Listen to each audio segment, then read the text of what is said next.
नमस्कार दोस्तों। आज हम जानने की कोशिश करेंगे कि धर्म वह नहीं जो केवल पूजा में हो, बल्कि वह भी धर्म है जो सेवा में प्रकट हो। अंधकार में जन्मा व्यक्ति भी यदि प्रकाश दे तो वह सच्चा संत है।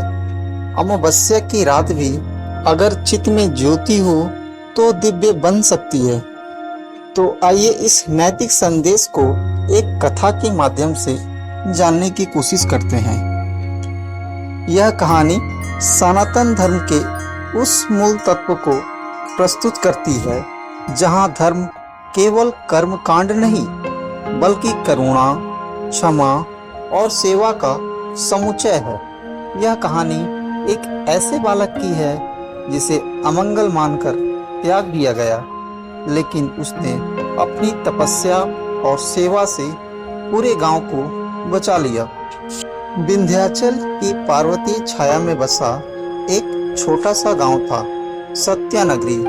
यह गांव अपने धार्मिक कर्मकांडों, व्रतों और मंदिरों के लिए प्रसिद्ध था, लेकिन वहां के लोगों का हृदय करुणा से शून्य था। एक अमावस्या की रात गांव की एक महिला माया ने एक पुत्र को जन्म दिया।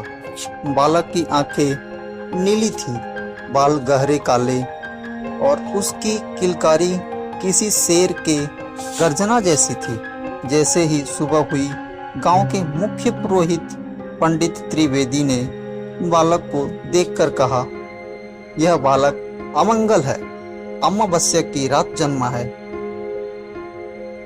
आंखें असाधारण है, यह गांव के लिए अशुभ है, इसे दूर कर देना ही श्रेयस्क होगा।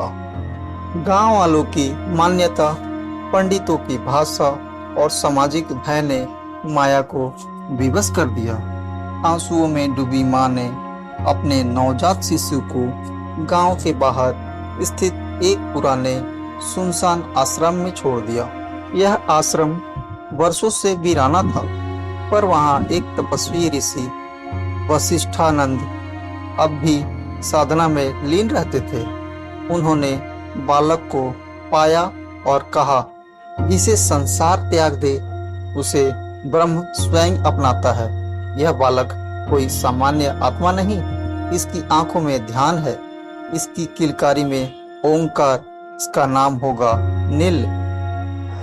नील आश्रम में पला बढ़ा। ऋषि वशिष्ठानंद ने उसे वेद, उपनिषद, योग और आयुर्वेद का ज्ञान दिया। साथ ही यह भी सिखाया, धर्म वह नहीं जो दिखाया जाए, धर्म वह है जो जिया जाए। नील प्रकृति के साथ जुड़ता गया। उसने जड़ी बूटियों से औषधियाँ बनाना सीखा, पशुओं के साथ संवाद करना सीखा और सबसे बड़ी बात, सेवा करना सीखा। सालों बाद जब नील किशोर से युवा बनने लगा, तब सत्यानगरी पर संकट आया। गांव में एक अजीब रोग फैल गया। गांव के सारे पुजारी, तांत्रिक और कर्मकांडी कई और अनुष्ठान करवाते रहे, लेकिन रोग न रुका। मृत्यु की छाया हर घर में फैल चुकी थी। उसी समय ऋषि वशिष्ठानंद गांव पहुंचे। उन्होंने प्रधान से कहा, जिसे तुमने त्यागा था वही अब तुम्हारा उद्धार करेगा। गांव वाले अचंभित थे जब उन्होंने उसी अमंगल कहे गए बालक को दिव्य तेजस्विता के साथ देखा। नील ने गांव में प्रवेश किया और गांव के तालाब के पास 7 दिन तक मौन ध्यान किया। 7वें दिन उसके चारों ओर एक आभा उत्पन्न हुई। रोगी व्यक्ति उसके स्पर्श मात्र से शांति अनुभव करने लगे। उसने आयुर्वेदिक औषधियाँ बनाई, पंडितों की सेवा की और स्वयं रात्रियों में घर घर जाकर रोगियों का हाल पूछा। गांव धीरे धीरे रोग मुक्त होने लगा। तब गांव के सभी पंडित जो पहले उसे अपवित्र मानते थे, उसके चरणों में झुक गए। प्रधान ने आकर कहा, हे नील, हमसे भूल हुई, हमने तुझे पहचाना नहीं, तू तो हमारे लिए भगवान के समान है। नील ने विनम्रता से उत्तर दिया, यदि मैं भी क्रोध पालता तो तुमसे क्या भिन्न होता। धर्म का अर्थ केवल पूजा नहीं बल्कि प्रेम, क्षमा और सेवा है। तुमने मुझे अमावस्या कहा, लेकिन मैं उसी अंधकार से प्रकाश लाया हूँ। गांव वासियों ने तब उसका नाम बदलकर ज्योति रख दिया, अमावस्या की ज्योति। नील ने कभी अपने लिए कुछ नहीं चाहा। वह बरसों तक गांव में सेवा करता रहा।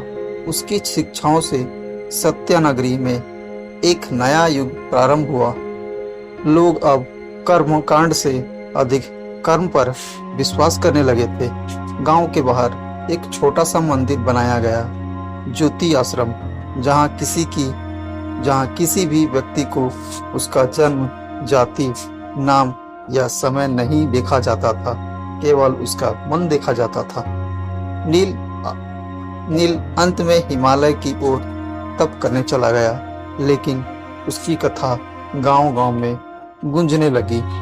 उसकी मूर्ति नहीं बनी, लेकिन उसकी स्मृति बन गई।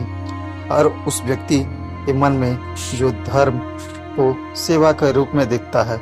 अगर यह कहानी आप लोगों को थोड़ी सी भी अच्छी लगी हो तो इस वीडियो को लाइक करें और इसी तरह की पोस्ट पाने के लिए आप हमारे चैनल को सब्सक्राइब करें।